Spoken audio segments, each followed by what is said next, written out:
Okay, so today we're going to be talking about theme, and we're going to be trying to combine what we were saying about narration and all the different ways that we were identifying narration. We're trying to combine that with now a theme. So a theme is like the whole reason that we read things so carefully in English class.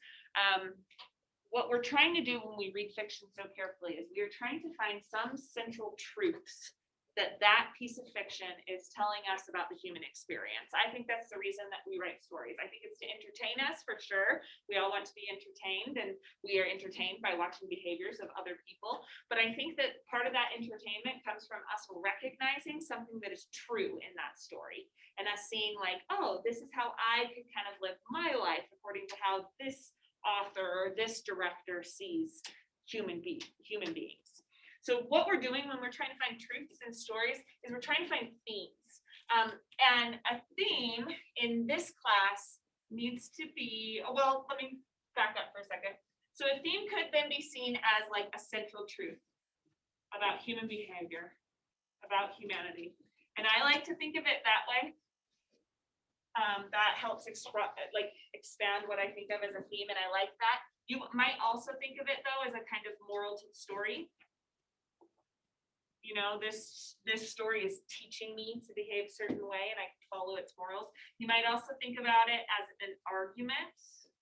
This story is telling me that a certain thing is true, that is argumentative. And I think all three of these can be useful for how to think of a theme. But a theme needs to have a few things. Number one, in this class, it needs to be a complete sentence. So just like with everything in English class, different scholars and theorists and all these people have said different things about themes. So in other classes, you might have learned that a theme can be just one word, like it can be love, could be the theme of something. But I am going to reject that. That's not necessarily untrue, but I'm going to say that one word thing, that's more of a topic. So love could be a topic, violence could be a topic, family could be a topic, right? But a theme is going to be a complete sentence about that topic. So whereas love is a topic, a theme about love might be something like love is blind. Okay, now we've got an entire sentence. But that's not a very good theme. And the reason it's not a good theme is because it should not be cliche. So cliches are these things that we've heard like a million times before, and we've heard them a million times before because, yeah, they can be very true, right? But when you're writing about literature, when you're talking about literature, it's not very interesting to resort just to cliches. And a lot of the stuff we talk about in here has been read for, many, many years, hundreds of years.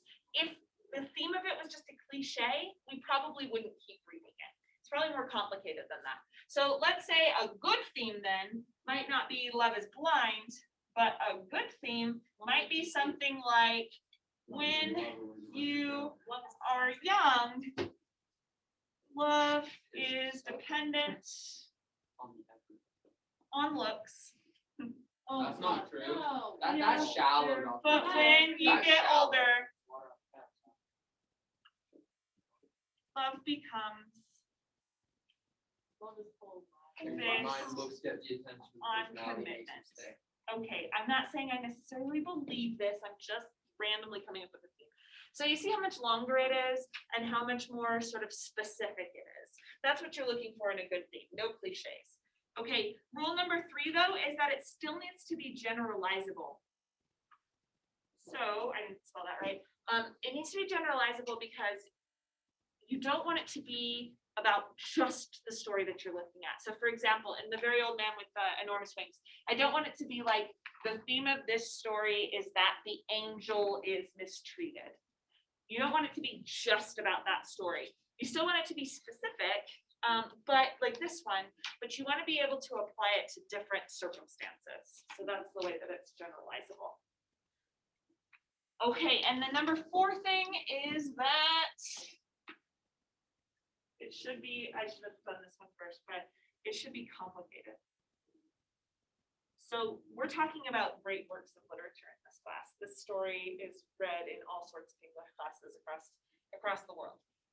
The reason I think that some of these stories are considered great works of literature is because they're complicated. because they have themes that contradict themselves. Because like you could have arguments about what the truth is of the story and both sides could be correct. And that's what makes it good literature. That's what makes people still want to read it and kind of figure it out. So you've probably had English teachers, maybe not, hopefully you've had good English teachers, but you might have had English teachers that say, okay, this is the theme of the story. You need to learn that that's the theme of the story. And when I do a quiz, everybody needs to answer the same way that that's the theme. And I am not that type of English teacher. Hopefully you haven't had that kind, but I'm not that type. If you have a complicated theme and you can back up that theme, that central truth is in the story, then I'm way more excited by themes that I've never seen before than themes that I have seen a million times before. So as long as they're truly in the story. Okay, so the way that I think it works to come up with themes then, to think about all the different truths that might be in a great work of literature, is to start with topics and go from there. So I'm going to put up a list of topics here on the board and you can add to them if you want to. But I think that these are some topics that are in the story that we read. I think human cruelty is a topic. I think acceptance and rejection is a topic. I think exploitation is. And miracles. And filth. And human indifference. When you put it up like this, they mostly seem like this seems like a very sad story. It is, I guess. Human indifference, but also God's indifference, I think, is a topic. I think poverty is a topic in the story. They call it providence in the story. You might better know that as luck. And I think religious experience is a topic. Okay, I'm only one person. Those were the topics I thought of. What are some other topics that you think are important in this story that we should add to the list? Perhaps. I'm trying to think of how you could write a theme about crabs. Sustainable food stores. How about like determinism based on setting? Yes. That's what you meant, right? Exactly. Okay. Word for word. Sure. So the way that you're setting, where you live, determines how you behave, could be a topic. Lexi? I'm not sure how to put this into just a few words, but essentially how a community will work together when something unusual happens. Okay. So the reaction of human nature, and I don't know. How about communal cooperation? Yeah. Okay, but also you're talking about like in the face of the unusual or the unknown. I mean, it could go both ways. I mean, just how, I think both are could be topics. Okay, good. All right, cool. Yeah, Dave. There's fear. Oh, yeah, I definitely think that's one. Okay, good. Rachel? Limited attention span, because like they're on the always about spider lady. Yeah. They're like, oh, this angel's old news. I feel like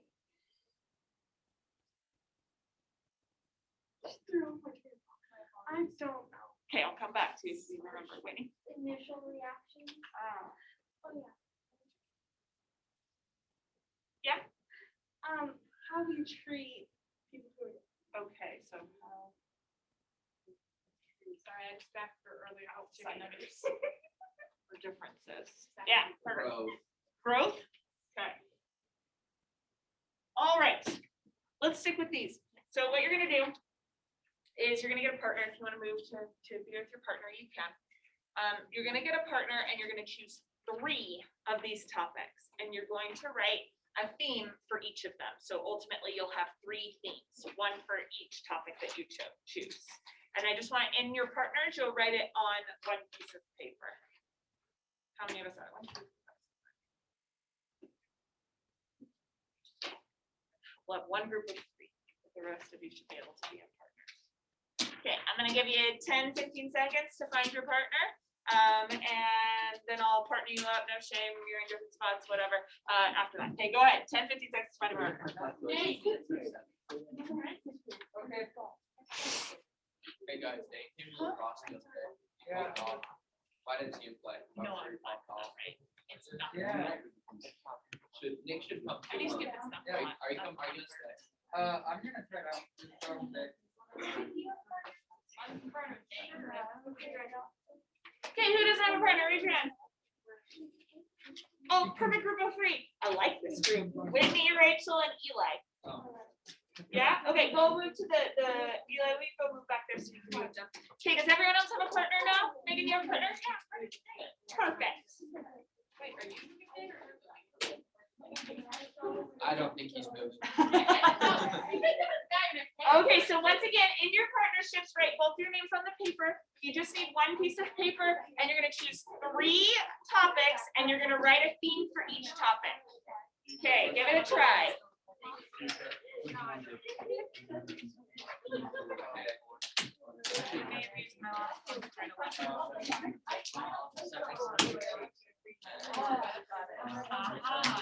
Does it need to be clean? The paper? For some reason, it's dirty.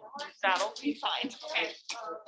Okay, Taya, sorry, you gotta do it on your own. So you're gonna choose 3 topics from the book. You're basically just writing 3 themes that this story has.